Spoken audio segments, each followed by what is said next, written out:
3 decades, the United States has processed, launched, and operated the world's first and only reusable spacecraft.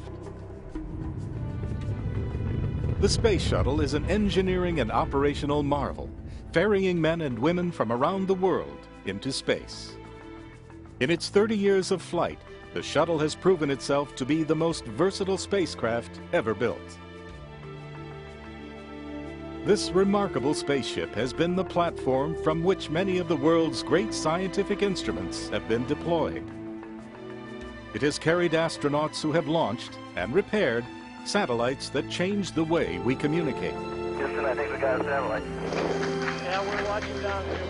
It has enabled technology demonstrations and allowed space-based research in physics and medicine and materials science, and has allowed the creation of a partnership of nations from around the world to assemble a world-class national research laboratory in orbit around our planet.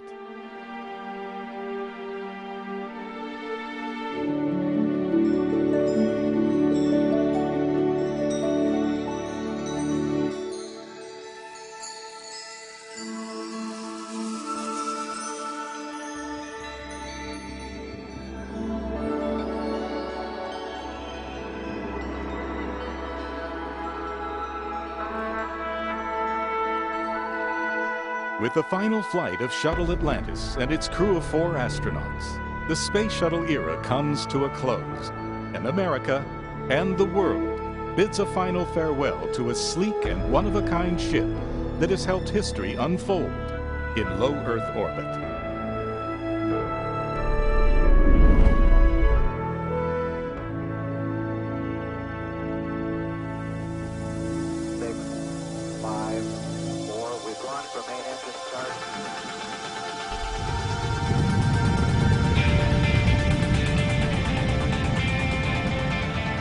It all started more than 3 decades ago. 2 Americans, John Young and Robert Crippen, blast off on a winged spaceplane named Columbia. Now, more than 30 years later, with the 33rd and final flight of Atlantis, NASA adds a fitting coda to the Space Shuttle program. Even as the shuttle program ends, the STS-135 mission will help ensure humankind can continue to live and work in space. Atlantis carries the Raffaello Multipurpose Logistics Module, or MPLM, to deliver a year's worth of supplies and spare parts for the International Space Station. The orbiter delivers a system designed to remotely test the robotic refueling of satellites and return a failed cooling pump to Earth. From a historical perspective, the STS-135 astronauts are the first crew of 4 since STS-6 in 1983.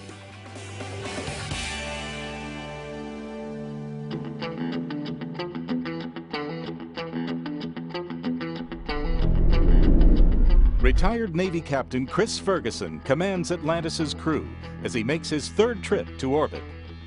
He first flew on Atlantis as the pilot of STS-115 in 2006, then returned to orbit as commander of Endeavour on the STS-126 mission. The pilot of Atlantis is Marine Corps Colonel Doug Hurley. His first spaceflight, STS-127, coincided with the 40th anniversary of Apollo 11 in 2009. He will be at the controls as Atlantis undocks from the ISS for the shuttle's historic departure from the station. Dr. Sandy Magnus is Mission Specialist 1. A veteran of 2 space flights, she served as ISS Science Officer for Expedition 18. She first flew on Atlantis during STS-112 in 2002. Mission Specialist 2 is retired Air Force Colonel Rex Walheim. This is his 3rd and final space flight aboard Atlantis after STS-110 and STS-122.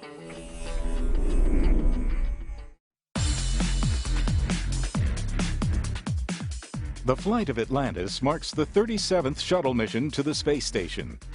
The flight was originally manifested only as the Launch on Need rescue mission for STS-134, which at the time was scheduled as the shuttle's final flight.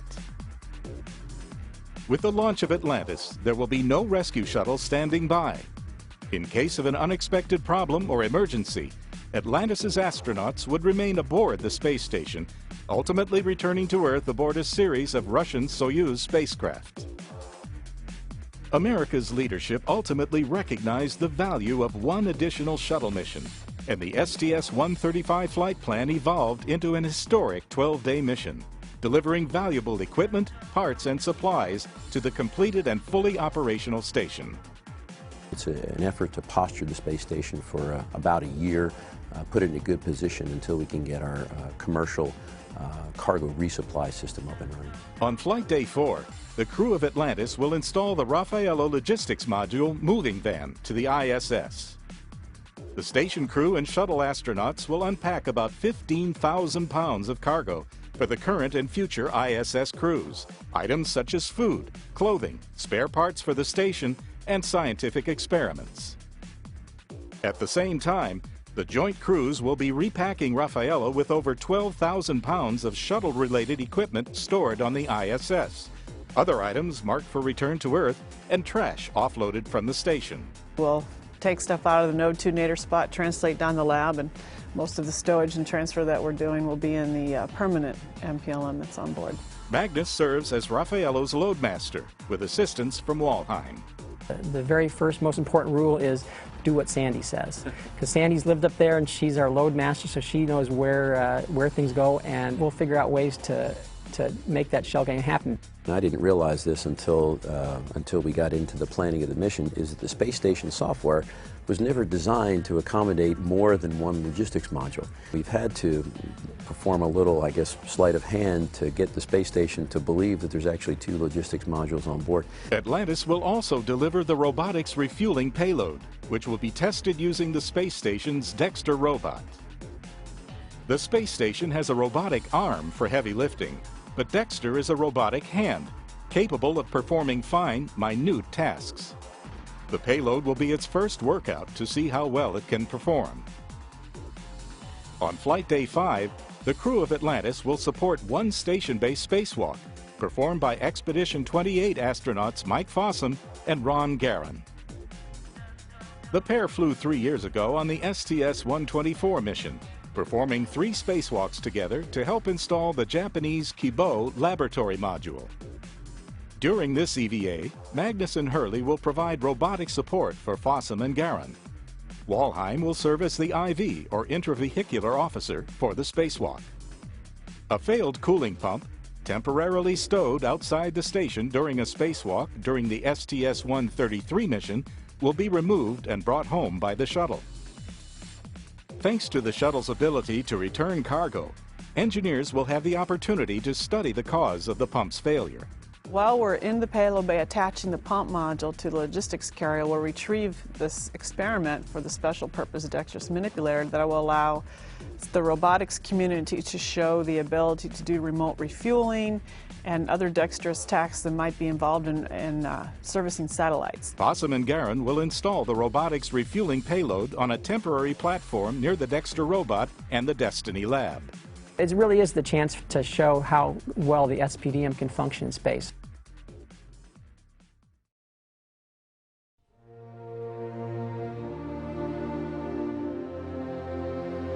Over the past 3 decades, hundreds of thousands of people have dedicated their time, energy, and passion, and in many instances, their lives, as the shuttle was designed, developed, built, and flown.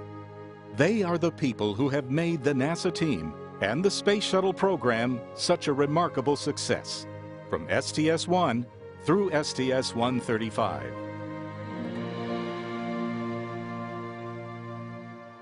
Their legacy lives on as the shuttle leaves behind a fully assembled and operational space station.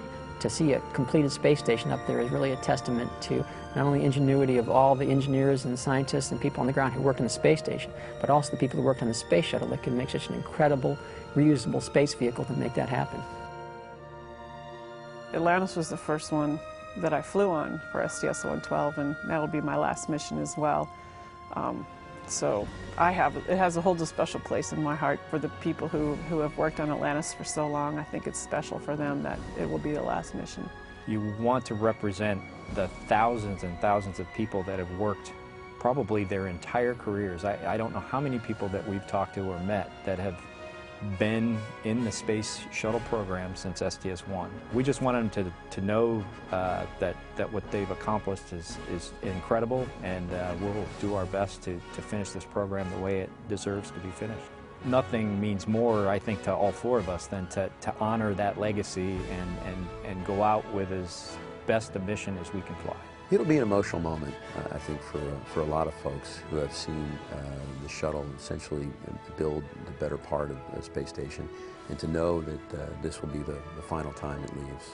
The one thing that strikes me is how remarkably dedicated they are. That, to me, typifies the space workforce. They're a breed that is second to none.